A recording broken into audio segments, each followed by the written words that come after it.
par les jeux vidéo, qui constituent actuellement une des principales activités de loisirs chez les jeunes, donc ils font vraiment partie du paysage familial, au point que, au niveau international, c'est devenu le premier marché culturel au monde. Donc les jeux vidéo sont devenus assez incontournables. Alors quand on parle de jeux vidéo, on pense tout d'abord à ça en général. Donc ça, ce sont les caricatures classiques qu'on peut voir en disant que les joueurs, ils font pas d'activité physique, ils sont désocialisés, ils utilisent de manière abusive les jeux vidéo et ils jouent à des jeux extrêmement violents. Donc certains de ces travers existent, c'est vrai, mais ils sont généralement réduits à des généralités inexactes et très réductrices concernant les joueurs de jeux vidéo. Il est important de noter que les critiques récurrentes envers les jeux vidéo rejoignent une sorte de réprobation qu'on a actuellement envers la société postmoderne. C'est-à-dire qu'on ne fait pas assez de sport, il y a une désagrégation du tissu social, il y a une violence qui est véhiculée par les médias. Et du coup, les jeux vidéo, à ce titre, deviennent une sorte de point de focalisation du mécontentement du public. Or, les jeux vidéo ont un certain nombre de bénéfices. Notamment, ils développent un certain nombre de compétences pour les joueurs. Donc, je vais d'abord aborder la question des bénéfices des jeux vidéo. Déjà, au niveau de l'éducation et de l'apprentissage, mine de rien, les jeux vidéo sont très motivants et très engageants. Quel que soit l'âge, il est toujours plus plaisant d'apprendre en s'amusant. Donc, c'est également valable pour les jeunes. Pour aussi les personnes âgées, on a remarqué que les jeux vidéo pouvaient développer un certain nombre d'habiletés, que ce soit visuelles et motrices. Par exemple, si vous donnez des consoles de salon à des personnes âgées, ça leur permet justement de travailler leur coordination, la vue et les mouvements. Ça sollicite les yeux aussi, donc c'est très bénéfique. Et ça encourage même pour certains jeux vidéo une activité physique. On remarque d'ailleurs que les joueurs de jeux vidéo ont des fonctions cognitives très développées. Par exemple, leur capacité à résoudre des problèmes, ça entraîne leur mémoire, ça entraîne l'attention, la vitesse de traitement des informations ou leur capacité à faire plusieurs choses en même temps.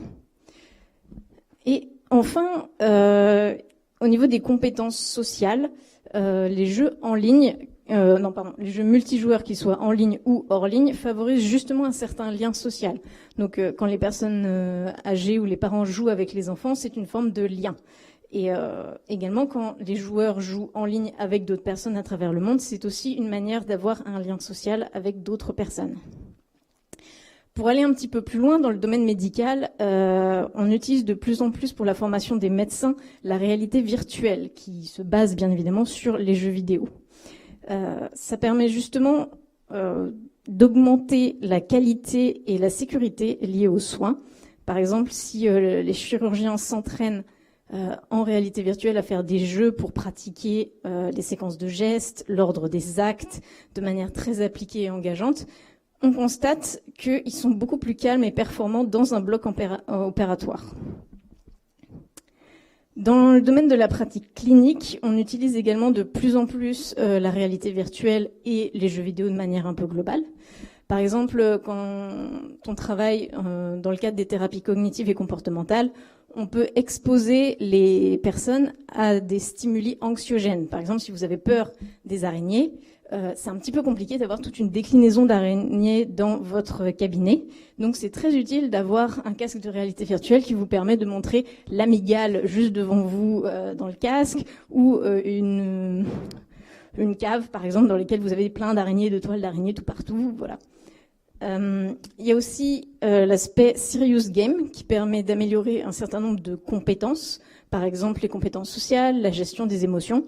Donc on utilise ça de plus en plus pour permettre justement aux personnes à la fois de travailler avec nous en cabinet, mais aussi parfois de travailler aussi chez eux certaines choses. Dans le cadre de la gestion de la douleur, il y a plein de recherches qui ont montré que le pouvoir immersif des jeux vidéo permettent de changer les pansements des grands brûlés qui ressentent alors 30% de moins la douleur quand on change du coup leur pansement. Ça permet aussi de réaliser des actes médicaux et chirurgicaux qui peuvent être très douloureux ou complexes parce que justement les personnes sont plus focalisées sur ce qu'elles sont en train de faire dans le jeu vidéo et les récompenses qu'elles peuvent avoir. Donc juste pour conclure là-dessus, les jeux vidéo, ça reste une activité de divertissement très plaisante. Néanmoins, il y a quand même quelques risques qu'il faut connaître. Alors, le premier qui a été déjà très bien abordé juste avant par la présentation de Marie-Pierre Vidal, c'est l'usage problématique d'Internet. Alors, je rajouterai juste quelques points. C'est que les jeux vidéo représentent surtout une stratégie à court terme qui est très commode et qui permet d'échapper à pas mal de contrariétés.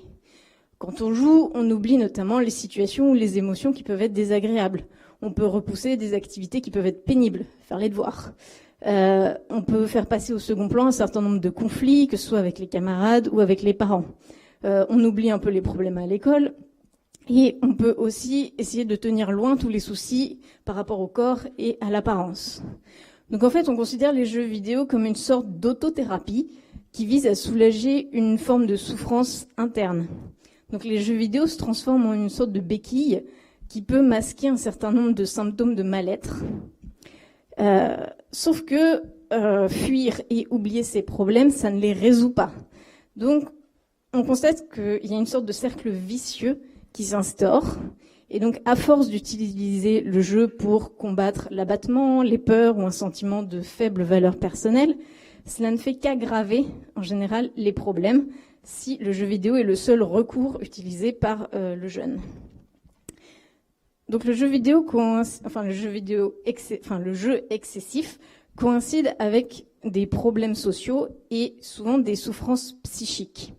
Et on remarque que le joueur, lui,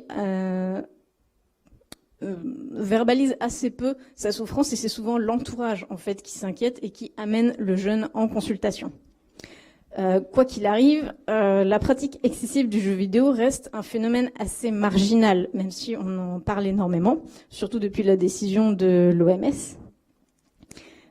Au niveau de la prévalence, on trouve des chiffres très très très variables dans les recherches, parce que justement on n'avait pas de critères sur lesquels tous les chercheurs pouvaient se mettre d'accord pour évaluer ça. On dit qu'il y a entre 1 et 1,5% de la population qui pourrait avoir un usage problématique des jeux vidéo. Il faut savoir que cette pratique excessive des jeux vidéo reste moins inquiétante et moins nocive globalement pour les individus que l'addiction aux drogues, au tabac ou même à l'alcool. Donc dans la majorité des cas, le jeu n'occasionne pas de dommages ou assez peu et permet de se détendre. Donc on accentue surtout le fait de pouvoir accompagner les jeunes dans leurs usages et le choix des jeux vidéo. Ce qui me permet de faire la transition sur la question: est-ce que les jeux vidéo rendent violents ? Donc cette problématique de la violence a émergé en 1993 avec la sortie du jeu Doom, qui est un jeu de tir à la première personne. Et depuis lors, cette question de la violence graphique dans les jeux est très débattue dans la presse et elle est à l'origine de nombreuses controverses scientifiques. Bien évidemment, cette question fait aussi cycliquement surface au rythme des faits divers. Par exemple, dès qu'il y a une tragédie comme une tuerie, une fusillade ou des actes terroristes, les médias s'empressent de dire « Ouh, le terroriste, il jouait à des jeux vidéo violents ». Il est quand même intéressant de rappeler qu'à ses débuts, la télévision a été accusée d'avoir exactement les mêmes effets sur les personnes qui regardaient. Alors, pourquoi est-ce que les jeux vidéo sont dépréciés concernant la violence graphique ? Il y a 2 points principaux. Le premier, c'est que on considère que les joueurs ont une sorte de responsabilité dans ce qu'ils font dans les jeux vidéo. Si on compare avec la télévision, les spectateurs sont passifs, alors que dans un jeu vidéo, tout est interactif en fait. Donc le joueur, il doit s'impliquer de manière personnelle et tous les actes, ce sont des choix qu'il fait dans le jeu vidéo. Le second élément, c'est la question de l'identification du joueur. Là encore, si on compare quelqu'un qui lit un livre, il va dire « il » en parlant du personnage du livre. Alors que quand le joueur parle de son avatar ou de son personnage dans le jeu vidéo, il va dire « je ». Donc il va parler à la première personne de ce personnage. Donc là, on en revient aussi à cette hypothèse que les actes du personnage dans un jeu vidéo semblent tomber sous la responsabilité du joueur. Alors que dans les autres médias, ce sont les médias eux-mêmes qui seraient responsables du contenu. On a donc deux écoles de pensée, et même dans le monde de la recherche. Donc il y a ceux qui disent que les jeux vidéo violents ont une influence négative sur l'agressivité. Donc ils postulent qu'il y a un apprentissage progressif de la violence au contact des jeux vidéo violents. Parce que justement, à force de répéter les actes de violence dans le jeu, on finit par apprendre du coup cette violence. Donc leur théorie de base, ce serait, puisque je fais ce que je vois en fait. Donc si je vois et que je pratique la violence dans un jeu vidéo, boum, dans la vie réelle, je vais aussi être violent. Depuis un certain nombre d'années, il y a quand même d'autres chercheurs qui disent non, c'est totalement faux. En tout cas, c'est pas aussi simple de prouver que les jeux vidéo violents rendent violents.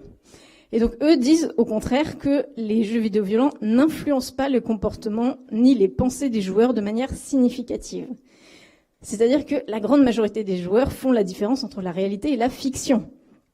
Et au contraire, c'est le fait de jouer à des jeux violents permettrait d'exprimer une forme d'agressivité naturelle dans un contexte qui n'est pas dangereux et qui est socialement autorisé. Les jeux auraient donc, dans ce cas-là, une sorte de fonction cathartique qui est bénéfique pour la société dans son ensemble. Alors, qu'est-ce qu'on peut en conclure de cette problématique autour de la violence ? Déjà, les jeux vidéo font office d'un bouc émissaire qui est très commode, parce que ça permet d'éluder beaucoup d'autres déterminants qui sont beaucoup plus importants et qui sont des causes solidement établies en ce qui concerne la violence. Par exemple, la maladie mentale, la psychopathie, l'histoire de la personne elle-même, le contexte familial, l'exclusion sociale, l'éducation, les rapports hommes-femmes, l'extrémisme politico-religieux, l'accès aux armes à feu ou les problèmes d'intégration et de chômage. Tout ça, c'est en général relié à la violence. Donc il paraîtrait plus réaliste de dire que s'il existe des effets des jeux vidéo violents sur les personnes, ce serait à différencier en fonction de la personne elle-même, de son environnement et de son contexte de vie. Donc le phénomène violence, tant à l'échelle de l'individu que la société, est éminemment complexe et les jeux vidéo y ont certainement un rôle mineur. On constate aussi que la violence juvénile n'a pas augmenté ces derniers temps. Donc il n'y a aucune donnée statistique qui permet d'accréditer la thèse d'une aggravation de la violence à cause des jeux vidéo violents. Néanmoins, il incombe aux parents d'accompagner les enfants et les adolescents dans le choix des jeux vidéo, parce que tous les jeux vidéo ne sont pas adaptés à n'importe quel âge. Et petit rappel, il y a justement les normes européennes PEGI qui permettent de choisir des jeux vidéo adaptés pour les enfants et les adolescents ou les adultes même. Alors maintenant, je vais passer à la question des réseaux sociaux. Réseaux sociaux appelés un petit peu à tort, puisque ce sont avant tout des réseaux numériques. Les réseaux sociaux, le terme en tant que tel désigne le fait d'être avec des gens. Donc ça peut être un réseau social lié au travail, et ça ne passe pas forcément par le numérique. Alors comme ils ont bouleversé notre manière de communiquer avec les autres, il y a évidemment certains bénéfices à utiliser les réseaux sociaux. Donc quand on est sur un réseau social ou un réseau numérique, il suffit de créer en fait un profil pour pouvoir partager des contenus. Donc ces contenus prennent des formes assez multiples. On peut partager des articles, des liens internet, des photos, des vidéos. Et par la suite, on peut soit participer ou non en commentant, par exemple, ces contenus ou en les partageant. Les réseaux sociaux ont aussi une très forte dimension sociale. C'est-à-dire qu'on peut rechercher des contacts, se mettre en relation avec des gens qui peuvent être partout dans le monde. Et évidemment, on peut être aussi tenu au courant de ce que font les autres, ceux qui font en tout cas partie de notre réseau social. Et pareil, peu importe où ils sont et qui ils sont. Évidemment, dès lors qu'on utilise Internet, et bien évidemment quand on utilise les réseaux sociaux, nous avons tous une identité numérique. Cette identité numérique se compose des différentes traces que l'on peut laisser de manière volontaire ou non, sachant que les autres aussi peuvent laisser des traces à notre sujet. Par exemple, dès lors qu'on publie une photo sur nous, qu'on a des contacts, qu'on met nos coordonnées en ligne, qu'on parle de nos passions, voilà, tout ça, ça alimente notre identité numérique. Et cette identité numérique débouche sur ce qu'on appelle la e-réputation. Donc c'est la réputation numérique et donc l'image que les internautes peuvent se faire d'une personne à partir de toutes les informations qu'on peut trouver sur Internet. Il suffit d'aller sur Google, de taper notre nom et notre prénom et on voit déjà pas mal de choses qui apparaissent. On en arrive donc à la question des risques liés à l'usage des réseaux sociaux. La première chose, c'est est-ce que les réseaux sociaux sont gratuits ? Parce que souvent, on n'a pas à payer quoi que ce soit pour s'inscrire sur un réseau social. Et on peut quand même bénéficier d'un certain nombre de services. Et si on en veut un peu plus, on peut payer un abonnement premium, mais c'est pas obligé. Alors, comment est-ce que les réseaux sociaux y font ? Eh bien, en fait, ils se financent par la publicité. Et les publicités, vous remarquerez, sont souvent très ciblées. C'est-à-dire, il suffit que vous ayez cherché quelque chose sur Internet, vous pouvez être sûr que vous allez avoir une publicité associée sur le réseau social dans les 10 minutes qui suivent. Pourquoi ? Parce que nos données personnelles sont vendues à des prix d'or aux annonceurs. Donc les annonceurs, ce sont ceux qui font ensuite les publicités. Donc en fait, le prix à payer pour être un réseau social, c'est qu'on accepte que nos données personnelles soient vendues. Et donc il faut savoir que les données du coup personnelles des enfants et des adolescents sont donc aussi vendues à ces fameux annonceurs. Ensuite, il y a un certain nombre d'autres risques. Donc là, je vais faire un petit listing en allant assez rapidement. Déjà, il y a un certain nombre de fausses informations qui sont très récurrentes sur les réseaux sociaux et qui sont alimentées par cette recherche du sensationnel et de l'émotionnel qu'on peut retrouver en ligne. Donc dès lors qu'il y a des canulars ou des scandales, on peut être sûr que ça fait le buzz. L'usurpation d'identité peut se décliner sous deux formes, dont soit quelqu'un va créer un faux profil en prétendant qu'il est vous, soit ils vont carrément pirater votre profil et faire des choses absolument horribles à votre place. Il y a aussi un contenu qui peut être très inapproprié par rapport à l'âge. Donc on pense tout de suite évidemment aux images violentes ou pornographiques qui peuvent circuler sur les réseaux sociaux. Mais il ne faut pas oublier au-delà de ça qu'il y a aussi des sites ou des blogs qui peuvent inciter à l'anorexie, au suicide, au racisme, etc. Et que ça alimente aussi certains réseaux sociaux. Il faut évidemment protéger les jeunes de la pédophilie, puisque c'est un nouveau terrain de chasse assez pratique, puisqu'on est derrière un écran, donc on ne sait jamais véritablement à qui on s'adresse. Il y a le phénomène de la vengeance pornographique, qui est désormais un délit. Donc ces fameux actes de vengeance consistent à diffuser des photos à caractère sexuel d'une personne sans son consentement. On l'avait vu justement avec Laure Manodou, où son ex-conjoint avait diffusé des photos un peu intimes à son sujet. Et l'un des principaux fléaux dont les enfants et adolescents peuvent être victimes actuellement sur les réseaux sociaux, c'est le cyberharcèlement. Donc c'est une forme de violence avec des insultes, des rumeurs et des menaces qui passent soit par les mails, soit par les textos, soit justement par ces fameux réseaux sociaux, par des posts sur Facebook, Twitter, Instagram, Snapchat, et de manière extrêmement répétée. Ce qui est plus difficile que le harcèlement scolaire, c'est que ce cyberharcèlement se fait jusque chez soi, en fait. C'est-à-dire que les personnes ne sont plus protégées, puisque même quand elles sont chez elles, elles continuent à recevoir ces menaces, ces insultes et compagnie. Je terminerai sur la question des limites associées aux jeux vidéo et aux réseaux sociaux. Déjà, on constate qu'il y a une génération qu'on appelle FOMO, c'est génération de ceux qui ont peur de rater quelque chose d'important. C'est-à-dire que les personnes ont de plus en plus peur de s'investir pleinement dans une seule activité. La conséquence, c'est qu'on se sent obligé de se tenir au courant de tout ce qui se passe, du coup, sur Internet, notamment sur les réseaux sociaux.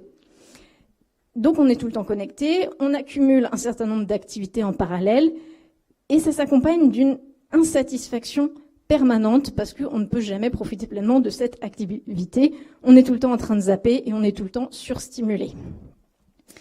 Une autre limite serait la déshumanisation des rapports humains. Donc on se dit qu'en étant sur Internet, en ayant sur les réseaux sociaux un énorme carnet d'adresses, on peut compenser une forme de manque de reconnaissance sociale dans la vie quotidienne, ce qui est plutôt faux, en tout cas selon les recherches. Et pour terminer, on observe une fracture sociale de plus en plus importante. C'est-à-dire que il y a une fracture entre les personnes qui savent utiliser Internet et les réseaux sociaux et ceux qui ne le savent pas. les nouvelles générations qui, tout de suite, vous mettez un téléphone entre les mains d'un enfant de 3 ans, pouf, il sait déjà l'utiliser. Et les personnes plus âgées qui, du coup, ont du mal, ne serait-ce qu'à envoyer un email. Et il y a même une fracture au sein des communautés sur Internet, puisqu'il y a les personnes qui sont populaires et qui savent, du coup, comment alimenter cette popularité, et les autres qui sont juste là à être des spectateurs. Donc les communications digitales sont une sorte de prétexte qui permettent de mettre en scène l'ego sous toutes ses formes. On montre nos voyages, nos passions, notre vie professionnelle, etc. Et ça devient une sorte de vitrine des frustrations du quotidien, avec un besoin sans cesse accru de reconnaissance sociale que le monde virtuel ne peut cependant pas assouvir. Donc pour conclure, il y a un certain nombre de risques dans le fait, du coup, d'utiliser les jeux vidéo et les réseaux sociaux.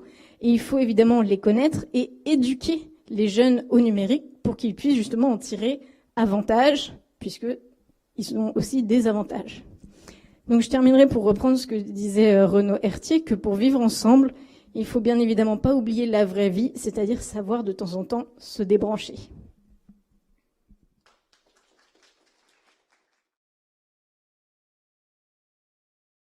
Donc tu disais que les investissements numériques pouvaient constituer une sorte d'objet transitionnel, palliant un défaut d'attachement par ailleurs. Est-ce qu'on pourrait envisager l'inverse, c'est-à-dire que ce soit une manière de rester dans une fusion affective qui a lieu par ailleurs?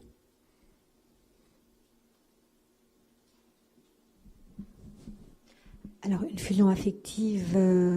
Par exemple, un enfant très proche de ses parents, qui vit dans un milieu très protégé, il n'y a pas de carence, et cependant, il se voue aux jeux vidéo parce que ça lui permet de se maintenir dans une espèce de bulle où il est toujours dans le confort.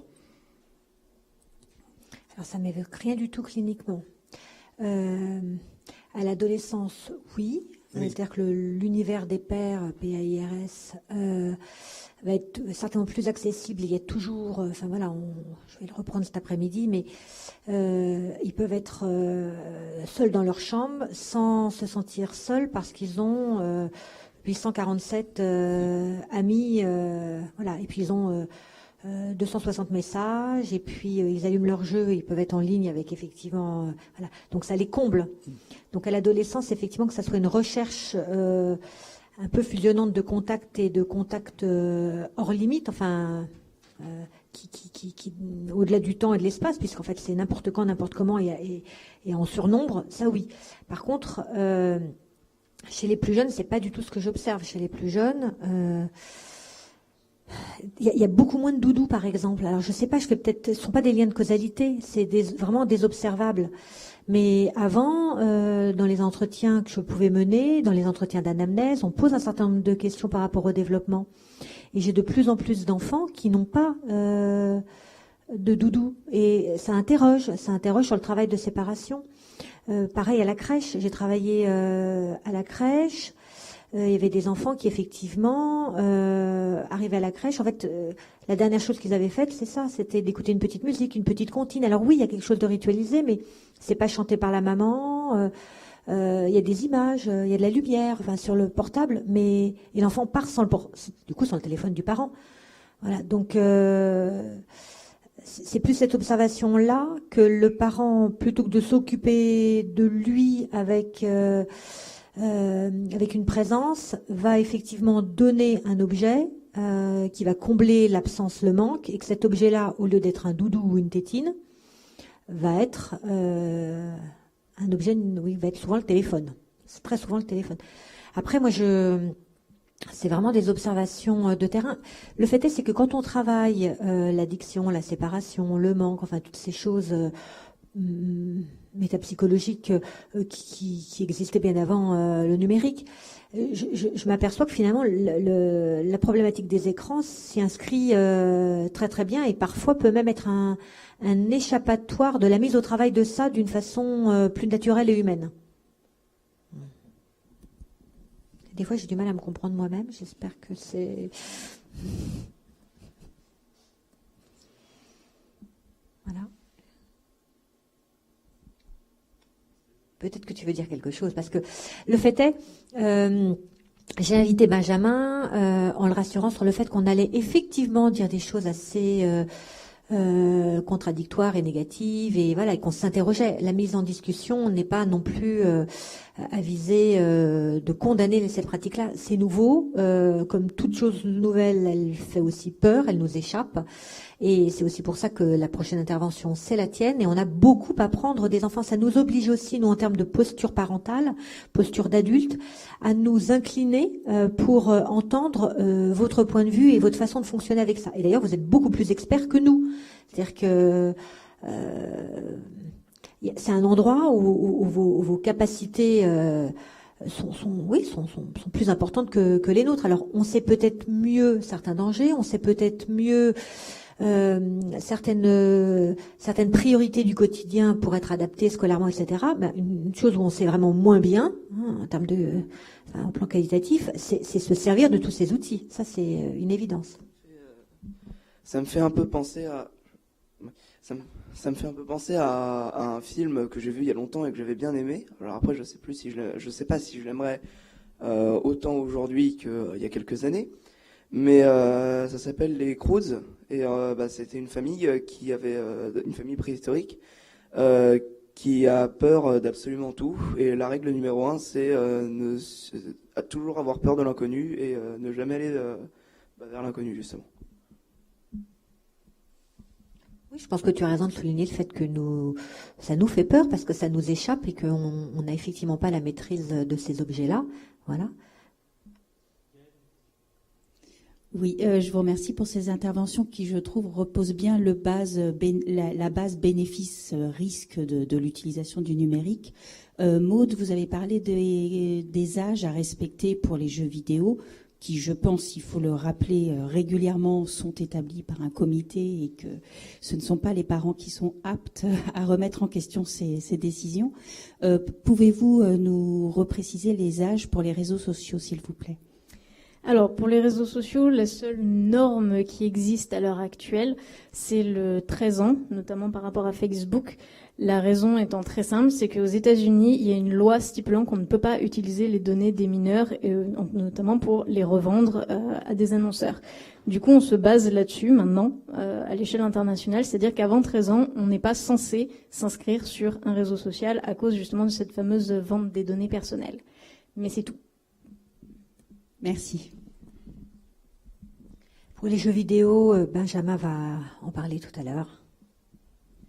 Bonjour, Maude, vous avez parlé des serious games à un moment donné, et j'aurais voulu savoir si il y avait des travaux de recherche justement sur le lien entre les serious games qui sont parfois maintenant employés en pédagogie.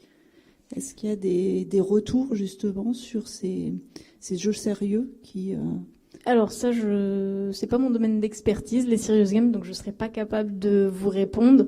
Tout ce que je sais, c'est qu'effectivement, on les utilise de plus en plus et qu'il y a un certain nombre de jeux éducationnels, serious games ou pas, qui prouvent que justement, en tout cas, l'apprentissage est amélioré. Voilà. Mais après, j'en sais pas plus que ça. Oui, je pensais que tu voulais intervenir, Nicolas.